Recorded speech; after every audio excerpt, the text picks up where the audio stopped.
स्मृतापि तरुणातपं करुणया हरन्ति नृणाम् अभङ्गुरतनुत्विषाम् वलयिता शतैर्विद्युताम् कलिन्दगिरिनन्दिनी तटसुरद्रुमालम्बिनी मदीयमतिचुम्बिनी भवतु कापि कादम्बिनी।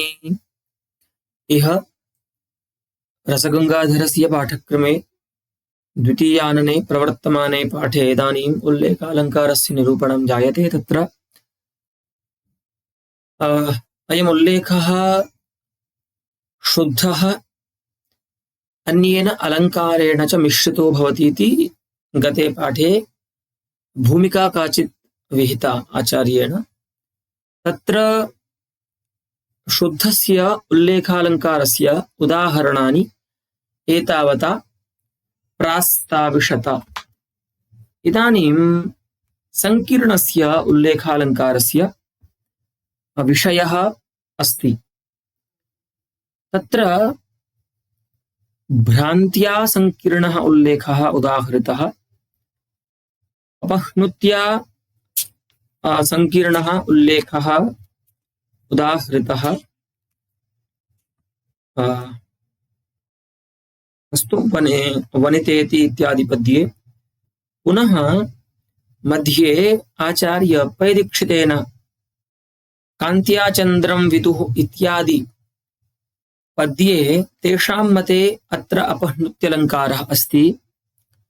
तादृशे अलङ्कारे उल्लेखालङ्कारस्य लक्षणम् अतिव्याप्तं न भवेत्। एतदर्थं निषेधास्पृष्टत्वं ग्रहणे विशेषणं दत्तं, तस्य खण्डनं विहितम् आचार्येण। पुनश्च कपाले मार्जारः इत्यत्र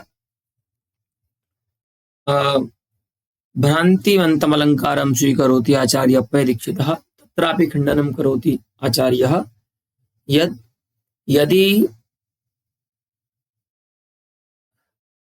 संकीर्णस्य नाम अलङ्कारान्तरेण संकीर्णस्य उल्लेखालङ्कारस्य सत्तां न मनुते भवान् आचार्य पैदीक्षितः, तदा अत्र भ्रान्तिमति अलङ्कारे उल्लेखालङ्कारस्य अतिप्रसङ्गो भवति। एवं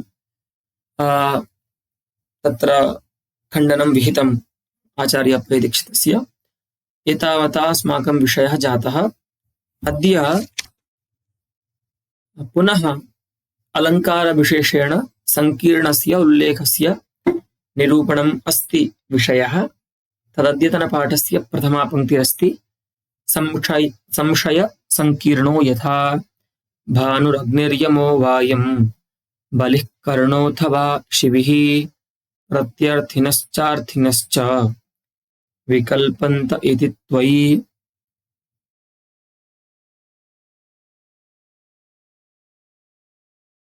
हे राजन्, त्वयि प्रत्यर्थिनः अर्थिनश्च। प्रत्यर्थिनः द्विषः शत्रवः, अर्थिनः याचकाः, ते विकल्पन्ते विकल्पान उद्भावयन्ति। हे राजन, आप में जो शत्रु हैं आपके और आपके जो शरणागत याचक हैं, वे आप में इस प्रकार के विकल्प का उद्भावन करते हैं। इस प्रकार से आप में वो ज्ञान करते हैं। क्या ज्ञान करते हैं? तो भानुः अग्निः यमः वा यम इति प्रत्यर्थिनः विकल्पन्ते। और अर्थिनः किम संशेरते, तो कहते हैं बलिः कर्णः अथवा शिविः। तो आप सूर्य हैं, अग्नि हैं या यम हैं, ऐसा आपके शत्रु आप में संशय करते हैं। और आपके जो याचक हैं वो आप में, बलि राजा जो थे, राक्षस कुल के एक राजा हुए बलि, और तो उन बलि का संशय करते हैं, या तो कर्ण का संशय करते हैं, या तो शिबी महर्षि का संशय करते हैं। तो ये तीनों क्या हैं? दानी है प्रसिद्ध इतिहास के। तो इन दानियों का संशय कौन करते हैं? आपसे जो मांगने वाले हैं वो करते हैं। और इस प्रकार के जो भयंकर हैं तीन संसार में, सूर्य, अग्नि और यम, उनमें उनका संशय आपके शत्रु आप में करते हैं। ठीक है। अत्र द्वयोः ग्रहणयोः प्रत्येकम संशयत्वम। अब यहां पर देखिए आप, इन दोनों ज्ञानों को अगर हम प्रत्येक ज्ञान को स्वीकार करते हैं, इन दोनों ज्ञानों में से उस प्रत्येक ज्ञान की संशयता है, संदेहता है ना? क्योंकि विरुद्ध कोट्यनेकावगाही ज्ञान हो रहा है किसी एक वस्तु में, है ना? अयम सूर्यः अस्ति उत अग्निः अस्ति उत यमः अस्ति। इस प्रकार से यह एक ज्ञान संशय है, और दूसरा ज्ञान बलिः अस्ति अथवा कर्णः अस्ति अथवा शिविः अस्ति, यह भी ज्ञान एक संशय है। तो यहाँ पर जो दो ज्ञान हैं, इन दोनों ज्ञानों की संशयता है, यानी दोनों ज्ञान एक एक रूप में संशय हैं, संदेह हैं। लेकिन यदि हम उन दोनों ज्ञानों का समूह बना देंगे, समुदाय बना देंगे, तो उनकी उल्लेखता होने लगेगी। क्यों? क्योंकि देखिए, उल्लेख का लक्षण क्या है? एक वस्तु को लेकर के जहां पर अनेक गृहीताओं में अनेक प्रकार ज्ञान हो किसी कारण विशेष से, तो उसको हम उल्लेख कहते हैं। तो यहाँ पर देखिए, इन दोनों ज्ञानों को जब हम जोड़ देंगे, समुदाय बना देंगे ज्ञान का, तो एक वस्तु है यहाँ पर राजा। उस एक वस्तु के विषय में अनेक गृहीताओं को, तो गृहीतारः अत्र याचकाः सन्ति शत्रवश्च सन्ति एवं अनेक गृहीतृकत्वमपि अस्ति अस्मिन् ज्ञाने संशयद्वय समुदाये। तो अनेक गृहीता भी हो गए और अनेक प्रकारक भी ज्ञान है ये, है ना? सूर्यत्व अग्नित्व यमत्वादयः अनेके प्रकाराः अत्र सन्ति अस्मिन् ज्ञाने, अतः एतत् ज्ञानम् अयं समुदायः द्वयोः संशययोः उल्लेखालंकारताम् एति। ये उल्लेखालंकार भी बन जाएगा जब हम इसको समुदाय के रूप में ग्रहण करेंगे। अस्तु, ज्ञान समष्टिम यदा स्वीकुर्मः तदा अयम् उल्लेखालंकारः व्यस्तम यदा प्रत्येकं ज्ञानं स्वीकुर्मः तदा ससंदेहालंकारः अत्र अस्ति इति निश्चेतव्यम्। अस्तु, अयं च स्वरूपमात्रोल्लेखे स्वरूपोल्लेखः प्रागेव निरूपितः। एतावता निरूपितः उल्लेखः स्वरूपमात्रोल्लेखः, नाम यावदुक्तं तत्र तावत् स्वरूपमेव उल्लेखालंकारस्य। इदानीं कश्चित् विशेषः उल्लेखकतः निरूप्यते। अब यहाँ से हम थोड़ा आपको विशेष बताएंगे। जहां पर जो उल्लेखता होगी ना, वो किसी एक पदार्थ की होगी, पूरे ज्ञान आदि की नहीं होगी। ठीक है, तो वो बता रहे हैं, फलानाम उल्लेखे फलोल्लेखः, जहां पर उस ज्ञान का फल अनेक हो, यानी फलगत उल्लेखता हो, तो ऐसे उल्लेख को हम फलोल्लेख कहेंगे। तो यहाँ पर देखिए बता रहे हैं उसका उदाहरण। इस प्रकार से कई उल्लेख बताएंगे, फलोल्लेख, हेतु उल्लेख, है ना? पश्यामः। फलानाम उल्लेखे फलोल्लेखता अर्थिनः दातुमेवेति कातराः, रातुमेवेति कातराः, जातोऽयं हन्तुमेवेति वीरास्त्वां देव जानते। देखिए, ज्ञा धातु जो है ना, ज्ञावबोधने, यह उभयपदी धातु है। तो जानते ऐसा लट्लकार का भी रूप बन सकता है प्रथम पुरुष के बहुवचन में, जिसका अर्थ होगा जानन्ति, यही अर्थ होगा। क्योंकि यह अप्रसिद्ध प्रयोग है, इसीलिए कदाचित इसमें भ्रम हो सकता है कि ये कैसे बन गया। तो ये आप जान लीजिए, जानन्ति इस अर्थ में ही यहाँ पर ज्ञा धातु का आत्मनेपद का प्रयोग हुआ है लट्लकार के प्रथम पुरुष के एक वचन में। तो जानते अर्थात जानन्ति, ये जानते तो बता रहे हैं। हाँ, अर्थिनः दातुम एव, है ना? अयम धातुमेवास्ति, ठीक है, ये जो राजा है वो कुछ देने के लिए ही है ना। अयम राजा अस्मभ्यम किंचित धातुमेव अस्ति इति अर्थिनः जानते, ऐसा तुमको अर्थी लोग जानते हैं, कुछ देने के लिए ही जानते हैं, तुम्हें दाता के रूप में ही जानते हैं। और त्रातुमेवेति कातराः,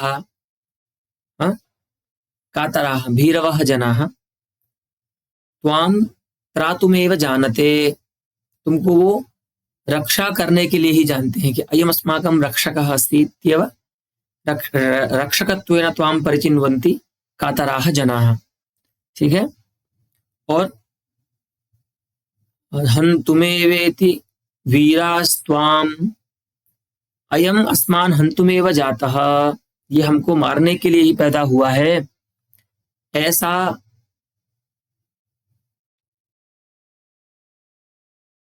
ज्ञान करते हैं वीर लोग, माने जो अन्य तुम्हारे शत्रु आदि हैं, वे इस प्रकार का ज्ञान करते हैं तुम में। हे देव, हे राजन, त्वाम अर्थिनः कातराः वीराश्च इत्थम जानते, तुमको ये जो लोग हैं वो इस प्रकार से जानते हैं। अब यहां पर देखिए क्या विशेष है, सामान्य रूप से उल्लेख अलंकार का लक्षण का समन्वय हो ही जाएगा, क्योंकि यहाँ पर अर्थी, कातर और वीर ऐसे तीन ग्रहीता हैं, तीन प्रमाता हैं, ज्ञान करने वाले हैं। एक राजा वस्तु विषय है और उसमें दातृत्व, त्रातृत्व और हंतृत्व आदि प्रकारक अनेक प्रकारक ज्ञान हो रहा है।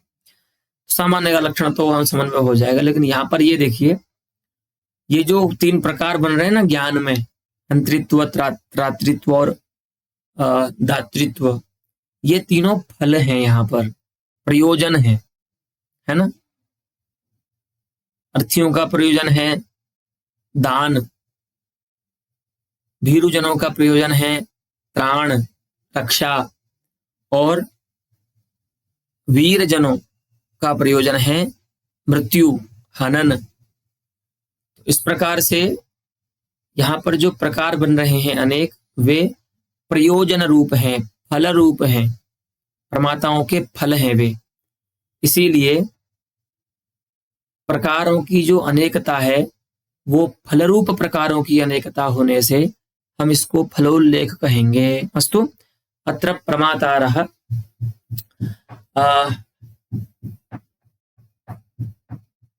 अनेक प्रकारकं राजानं यं प्रमिण्वन्ति ते प्रकाराः, अनेके प्रकाराः प्रमातॄणां फलरूपाः प्रयोजनभूताः सन्त्यतः अत्र उल्लेखोऽपि फलोल्लेखः उच्यते। अस्तु, एतावत् अत्र ज्ञातव्यम्, इसलिए हमने इसको फलोल्लेख कहा। अब यही जो प्रकार हैं अनेक प्रकार, अगर ये हेतु बन जाते हैं तो उसी को हम हेतुल्लेख कह देते हैं। उसी को बता रहे हैं कि हेतूनाम उल्लेखे हेतुल्लेखः यथा, बताएंगे, देखिए, हरिचरण नखर संगात् एके हरमूर्ध स्थितेरन्ये त्वां प्राह पुण्यतमामपरे सुरतटिनि वस्तु माहात्म्यात्। हे सुरतटिनि, हे देव नदी, है ना, हे देवसरित, हे देवताओं की नदी गंगा। गंगा को संबोधन बना करके कोई भक्त ऐसा कह रहा है, एक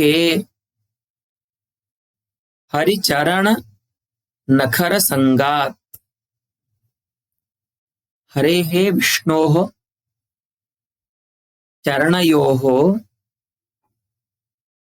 ये सन्ति नखराः अथवा नखाः, तेषां नखराणां नखानां संगात त्वाम पुण्यतमाम प्राहुः।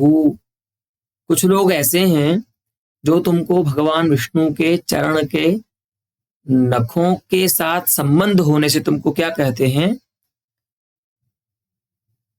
पुण्य, अतिशय पुण्यशालिनी कहते हैं। त्वाम पुण्यतमाम प्राहुः। और कुछ क्या कहते हैं, अन्य, तेभ्यः प्रमातृभ्यः अन्ये प्रमातारः, तो वो कहते हैं कि हर मूर्ध स्थिते है, भगवान शिव की मूर्धा पर स्थित होने के कारण त्वाम पुण्यतमाम प्राहुः, अन्य लोग तुमको भगवान शिव की मूर्धा पर स्थित होने के कारण, मूर्धा पर स्थिति होने से तुमको अतिशयेन पुण्यशालिनी कहते हैं, है ना। और अपरे, और कुछ लोग हैं वो तुमको क्या कहते हैं, वस्तु माहात्म्यात् स्वरूपेणैव त्वाम पुण्यतमाम प्राहुः, वो स्वरूप से ही तुमको, तुम्हारे स्वरूप महत्व से ही तुमको, वस्तु माहात्म्य से ही तुमको पुण्यशालिनी कहते हैं। अस्तु, तो अत्र अनेके प्रमातारः सन्ति, अनेक प्रमातृकम् हरिचरणनखसंग हर मूर्धस्थिति वस्तुमाहात्म्य रूप अनेक प्रकारकम् गंगारूप एक विशेष्यकम् अत्र ज्ञानमस्त्यतः अत्र उल्लेखस्तु अस्ति। लेकिन अब यहाँ पर हेतु उल्लेख कैसे है, तो देखिए, गंगा को जो पुण्यशालिनी कहना कार्य है, उसमें हेतु कौन है? भगवान के चरणों के नखों के साथ संबंध होना उसका हेतु है, भगवान शिव की मूर्धा पर स्थिति होना उस प्रकार के व्यवहार का हेतु है, और वस्तु माहात्म्य उस प्रकार के व्यवहार का हेतु है। अच्छा, यही जो है तीन ये प्रकार बन रहे हैं, अनेक प्रकार बन रहे हैं उस ज्ञान में, ठीक है। तो इस प्रकार से उस ज्ञान में अनेक प्रकार बनने वाले जो तीन पदार्थ हैं वो यहाँ पर कार्य विशेष में हेतु बन रहे हैं, इसीलिए इस प्रकार के उल्लेख को हम हेतु उल्लेख कहेंगे, जहां पर अनेक जो प्रकार हैं वो हेतु रूप में वर्णित हैं, ठीक है। तो चाहे वो भगवान विष्णु के चरण नखों का संग हो, अथवा वो भगवान शिव के मूर्धा पर स्थिति हो, अथवा वो स्वरूप माहात्म्य हो गंगा का, ये तीनों अनेक प्रकार जो हैं वे हेतु बन रहे हैं, इसीलिए इस प्रकार के उल्लेख को हम हेतु उल्लेख कहते हैं। अस्तु, अत्र प्रकारान्तरेणापि, अस्तु, एतावता प्रसिद्धं यल्लक्षणमस्ति यदेकस्य वस्तुनः अनेकगृहीतृकम् अनेकप्रकारकं निमित्तवशात् ग्रहणं तदुल्लेखः। एतावत् यल्लक्षणमस्ति तल्लक्षणानुगुणम् एतावता स्वरूपम् अविहितम् उल्लेखस्य। इदानीम् एतल्लक्षणमतिरिच्य अपरं किञ्चित् स्वरूपमस्ति उल्लेखालङ्कारस्य, तदपि ज्ञातव्यम्, अतः तदत्र विषयीकरोति आचार्यः। अत्र प्रकारान्तरेणापि उल्लेखः अस्ति, यहाँ एक अन्य प्रकार से भी उल्लेख देखा जाता है, अत्र अर्थात काव्येषु लक्ष्येषु। अस्तु, कोऽसौ प्रकारः अन्यः प्रकारः प्रसिद्ध प्रकाराद् भिन्नः, तो कहते हैं कि यत्र असत्यपि गृहीतृणैकत्वे, कि कभी ऐसा हो सकता है कि हमने जो लक्षण घटक बनाया था अनेक गृहीतृकत्व, वह अनेक गृहीता ना भी हो, है ना। ये बिल्कुल पॉसिबल है कि कभी उल्लेखालंकार में प्रमाता जो है वो अनेक ना भी हो, एक ही हो, लेकिन विषय, आश्रय और अधिकरण आदि संबंधियों के द्वारा यदि अनेकत्व प्रयुक्त है, अनेकता आ रही है उस ज्ञान में, किस किस के कारण, तो संबंधी बता रहे हैं। कौन कौन संबंधी हो सकते हैं? विषय के द्वारा, माने विषय प्रयुक्त अनेकता है, आश्रय प्रयुक्त अनेकता है, अथवा समानाधिकरण प्रयुक्त माने सहचर प्रयुक्त अधिकरण, ये अनेकता है। तो अन्यतमाम अनेकताम आदाय एतैः त्रिभिः प्रयुक्ताम अन्यतमाम अनेकताम आदाय एकस्य वस्तुनः अनेक प्रकारत्वम् अपि उल्लेखः। तो बस इसमें इतना चेंज आया है, पूरा लक्षण वही है, केवल इतना चेंज आया है कि यहां पर आप बस प्रमाता के अनेक होने की अपेक्षा नहीं है, अवश्य अपेक्षा नहीं है। अस्तु, अगर प्रमाता का संबंधी जो विषय, ये ज्ञान में जो संबंधी है विषय, आश्रय या अधिकरण, अगर तत्प्रयोज्य अनेकत्व भी है तो उस अनेकता से भी एक वस्तु का जो अनेक प्रकार ज्ञान है वह उल्लेख कहा जा सकता है। ठीक है। इदानीम् अस्य द्वितीय उल्लेखस्य स्वरूपं विस्तार्यते पंडितराजेन पश्यामः। अयमपि नाम द्वितीयप्रकारकोऽपि उल्लेखः द्विविधः, शुद्धः संकीर्णश्च, अर्थात अलंकारांतरेण मिश्रितश्च। जैसे पहले हमने दो भेद किए थे उल्लेखालंकार के, उसी प्रकार से इस उल्लेख के भी दो भेद हैं। तो पहले शुद्ध का ही उदाहरण दे रहे हैं, देखिए। दीन ब्राते दयार्द्रा निखिल रिपुकुले निर्दया किं च मृद्वी काव्यालापेषु तर्क प्रतिवचन विधौ तर्कशत्वं दधाना लुब्धा धर्मेष्वलुब्धा वसुनि परविपद्दर्शने कान्तिशीका राजन्नाजन्मरम्या स्फुरति बहुविधा तावकी चित्तवृत्तिः। हे राजन, तावकी चित्तवृत्तिः अर्थात तव चित्तवृत्तिः, त्वत्संबंधिनी चित्तवृत्तिः आजन्म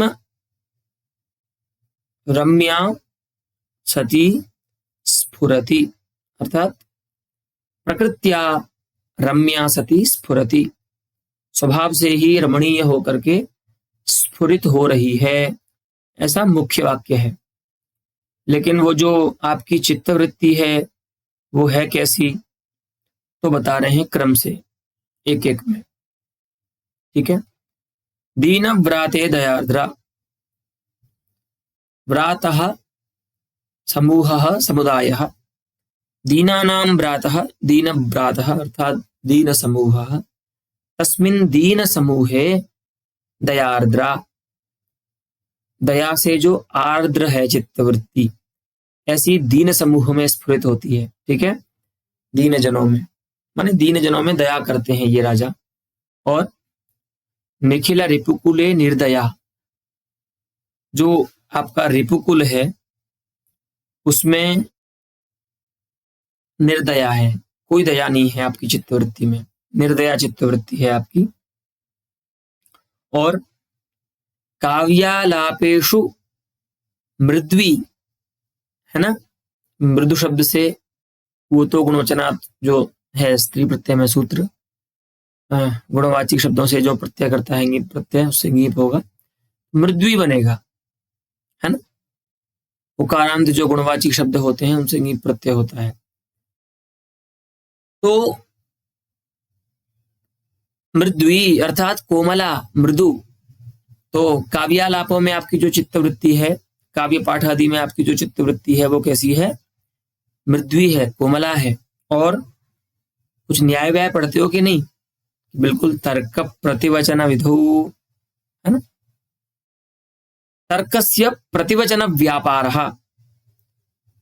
कश्चित् तर्कं करोति तस्य प्रतिवचनम अर्थात उत्तरम समाधानम, तस्य प्रतिवचनस्य यह विधिः अस्ति, व्यापारः अस्ति, तस्मिन् व्यापारे कर्कशत्वं दधाना, काठिन्यम धत्ते, आपकी जो चित्तवृत्ति है वो तर्क के उत्तर देने के व्यापार में कठिन है। ठीक है। तो वैसे भी तर्क जो होते हैं उनमें काठिन्य ही चित्तवृत्ति का देखा जाता है, काव्यालापों की तरह कोमलता तर्कशास्त्र में नहीं देखी जाती है। ठीक है। तो एवं पुनः पुरुषार्थेषु कथम प्रवर्तते चित्तवृत्तिः राज्ञः अस्य, तो कहते हैं लुब्धा धर्मेषु, धर्मेषु लुब्धा, लोभयुक्ता अस्ति, धर्मों में जो राजा की चित्तवृत्ति है वो लुब्ध है, लोभयुक्त है, माने बहुत धर्म करना चाहता है ना। और अलुब्धा वसुनी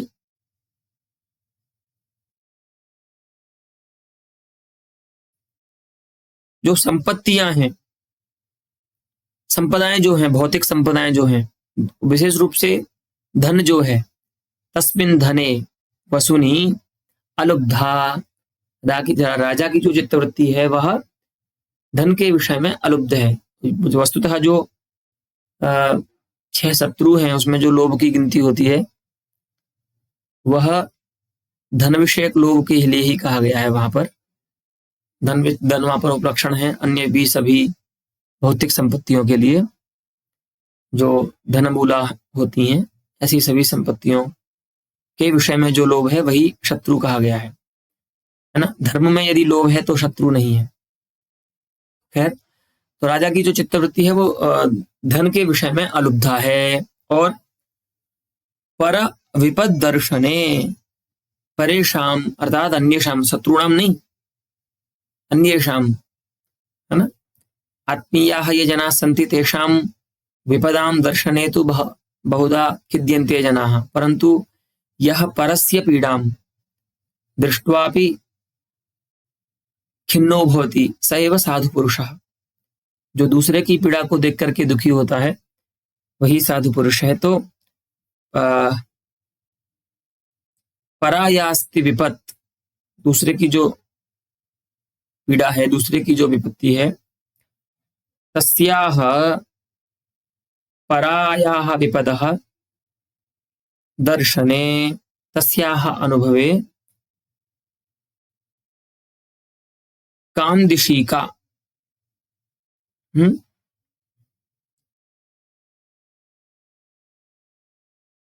अर्थात भय प्रधाना अस्तु कामदिशी का इत्यत्र अयं कश्चित् विशिष्ट शब्दः अस्ति, पश्यन्तु अत्र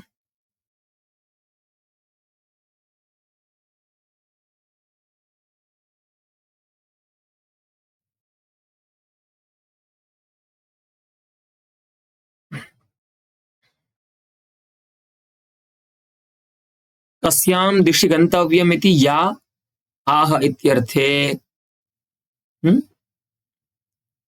अर्थात कस्यां दिशि गन्तव्यम् इति यत्र न ज्ञानं भवति, अर्थात भयप्रधाना इत्येव वक्तुं शक्यते कि दूसरे की विपत्ति देखने पर जो ऐसा सोचते हैं कि किस प्रकार से इसकी विपत्ति का हम नाश करें, किस प्रकार से इसकी विपत्ति को समाप्त करें, इस प्रकार की जिसकी चित्तवृत्ति है। ठीक है, तो एवं भूता या चित्तवृत्तिरस्ति अस्तु कामदिशी को भयद्रुतः, अमरकोशस्य अस्ति पंक्ति। तो एवं या चित्तवृत्तिरस्ति सा ते चित्तवृत्तिः आजन्मरम्या सती स्फुरति, प्रकृति सुंदरी सती स्फुरित होती है। अब यहाँ पर देखिए, अत्र दीनव्रतादीनां विषयाणाम अनेकत्वात्, वस्तुतः यहाँ पर जो परमात्मा है ना, बोलने वाला, वो भिन्न नहीं है, लेकिन जो विषय है ना चित्तवृत्ति के, उनके अनेक होने से, है ना, चित्तवृत्ति भी एक ही है, लेकिन चित्तवृत्ति के जो विषय हैं वो एक जगह दीनव्रात हैं, एक जगह रिपुकुल है, एक जगह काव्यालाप है। इस प्रकार से चित्तवृत्ति के विषयों के द्वारा अनेकता आ रही है और प्रकार भी अनेक हैं। उसमें दयार्द्रत्व है, निर्दयत्व है, कर्कशत्व है ना, मृदुत्व है प्रकार। इस प्रकार से एक वस्तु जो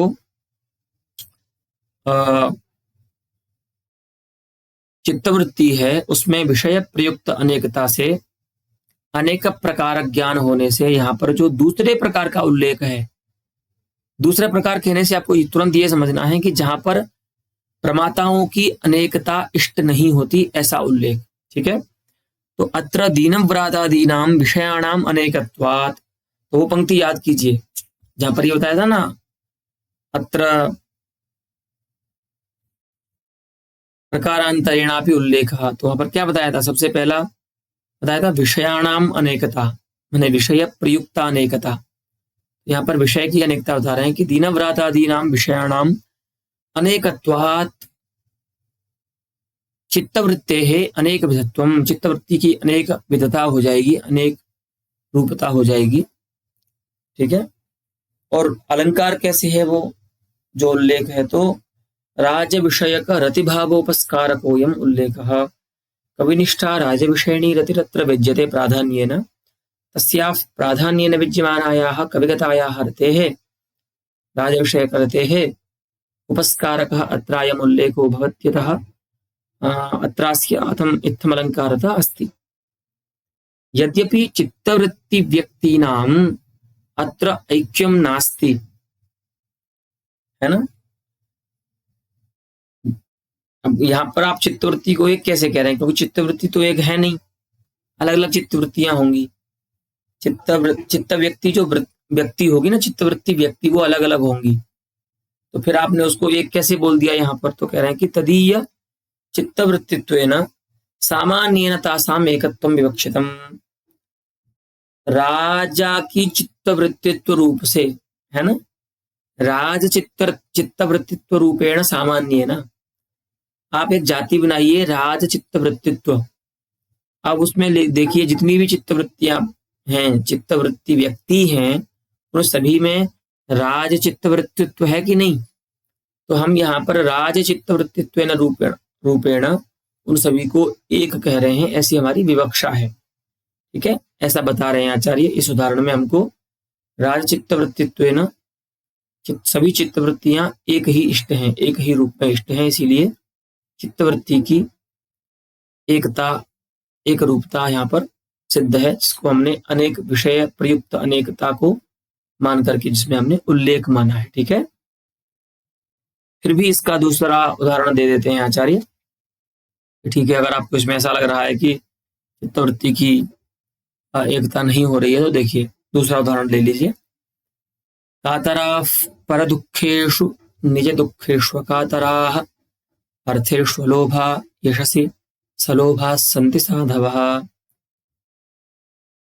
साधु जो जन हैं, सज्जन जो व्यक्ति हैं, वे दूसरे के दुख में कातर होते हैं, भीरू होते हैं, है ना।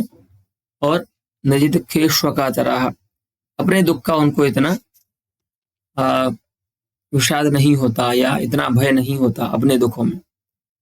तो जो दूसरे के दुख में दुखी हैं, अपने दुख में इतना दुखी नहीं है। और अर्थेषु अलोभाः, अर्थ के विषय में जिनमें लोभ नहीं है, जो लुब्ध नहीं है। और यशसि सलोभाः, लेकिन यश के विषय में जो लुब्ध हैं, माने यश को जो चाहते हैं, यश का लोभ है जिनको, ऐसे साधव संति, आज भी पृथ्वी पर ऐसे साधुजन विद्यमान हैं जो अपने दुख से दुखी नहीं होते, दूसरे के दुख से दुखी होते हैं। और धन के विषय में जिनको लोभ नहीं है, लेकिन यश के विषय में जिनको लोभ है। ठीक है, एवं साधवः साधु पुरुषाः सन्ति पृथिव्याम अधुनापि, ऐसा कोई पद्य है।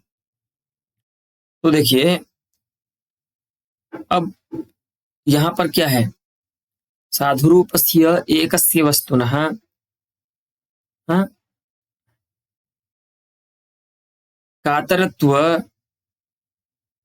कातरत्वाभाव अर्थात अकातरत्व प्रकारक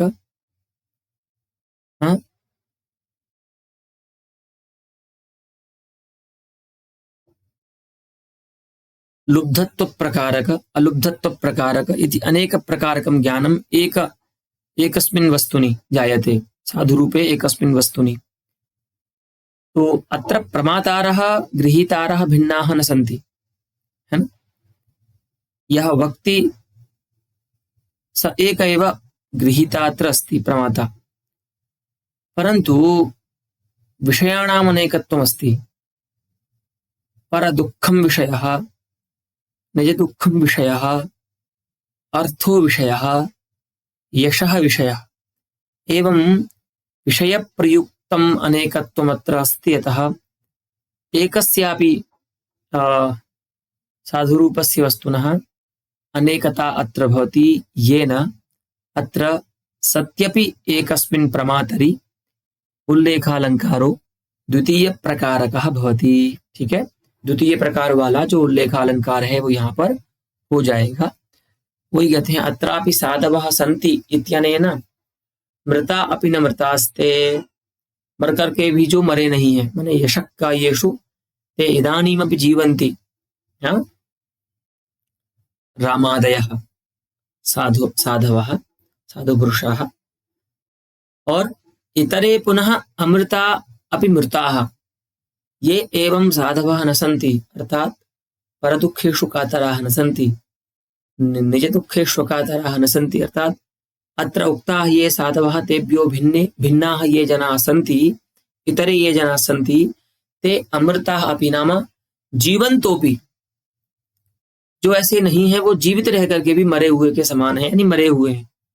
ते अमृता अपि मृताः एव इति अर्थाभिव्यक्ति द्वारा, इस प्रकार के अर्थ की अभिव्यक्ति के द्वारा, माने पहले ये इस प्रकार का अर्थ अभिव्यक्त होगा व्यंजना से, फिर उस अर्थ की अभिव्यक्ति के द्वारा व्यज्यमाने साधुत्कर्ष विशेषे, प्रधान रूप से यहाँ पर साधुओं का उत्कर्ष व्यंग्य होगा, उस प्रधान रूप से व्यंग्य होने वाले साधुत्कर्ष में उपस्कारक हो रहा है यह जो उल्लेख है। ठीक है, इसीलिए तादृश वस्तुरूपार्थेन अभिव्यक्ते प्रधान व्यंग्ये साधुत्कर्ष रूपे उपस्कारकत्वात् अयमुल्लेखः अलंकारः अस्ति इति वक्तव्यम्। अस्तु,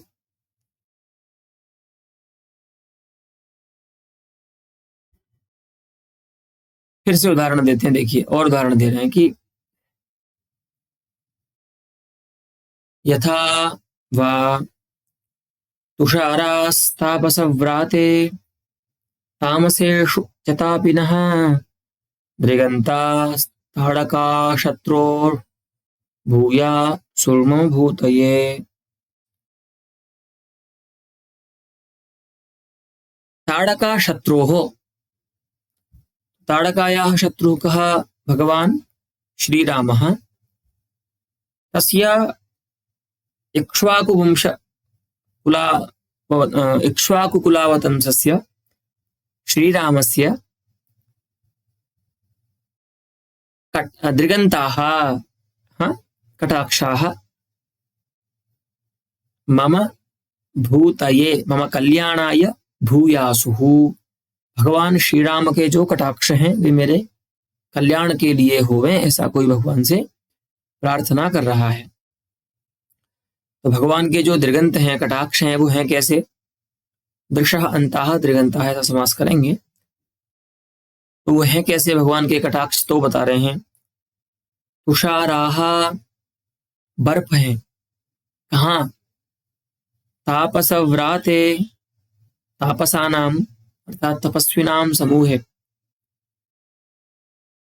तुषाराः, तपस्वियों के समूह पर जो शीतल हैं कटाक्ष, ऐसे कटाक्ष भगवान के। और वही जो कटाक्ष कहीं पर शीतल हैं वो कहीं पर अग्नि बन जाते हैं। कहाँ? तामसेषु, तमः प्रधानेषु जनेषु अर्थात राक्षसेषु,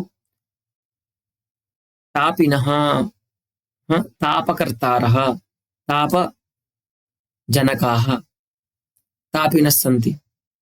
ठीक है, तो राक्षसों को जो ताप उत्पन्न कर देते हैं, राक्षसों को जो जला देते हैं, ऐसे कटाक्ष भगवान के। ऐसे जो कटाक्ष हैं वे मेरे कल्याण के लिए हो गए, मेरे कल्याण को करने वाले हो गए, ऐसा कोई प्रार्थना कर रहा है भगवान से। तो देखिए, पूर्वपद्ययोः विषयानेकत्व प्रयुक्तम, पहले हमने आपको जो दो पद्य बताए, कातराः परदुःखेषु और दीनव्रातेदयार्द्रा निखिलरिपुकुले अनयोः पद्ययोः विषयप्रयुक्तम् अनेकत्वमस्ति तत् एकस्य वस्तुनः अतः ते उदाहरणे विषयप्रयुक्तानेकत्वस्य उल्लेखस्य ज्ञातव्ये। इदानीमिदम् उदाहरणम्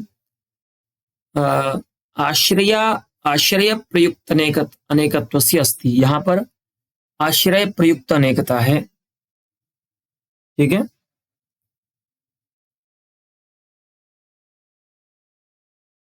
कटाक्ष के आश्रय कौन है? तो तापस व्रात जो है वो कटाक्षों के विषय नहीं है, वो कटाक्षों के आश्रय हैं।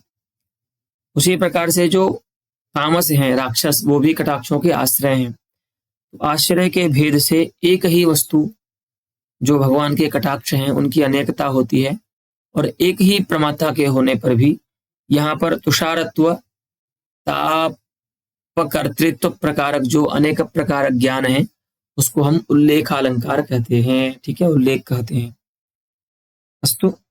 और अलंकारता उसकी यहाँ सिद्ध ही है, क्योंकि यहाँ पर भी राम विषयक भगवत माने कभी वक्तृनिष्ठ जो रति है उस रति का उपस्कारक है यहाँ पर ये जो उल्लेख है। इसीलिए राम विषयण्याः वक्तृनिष्ठायाः रतेः उपस्कारकत्वात् अस्य उल्लेखस्य अत्र अलङ्कारत्वमस्ति इति निश्चेतव्यम्। अस्तु।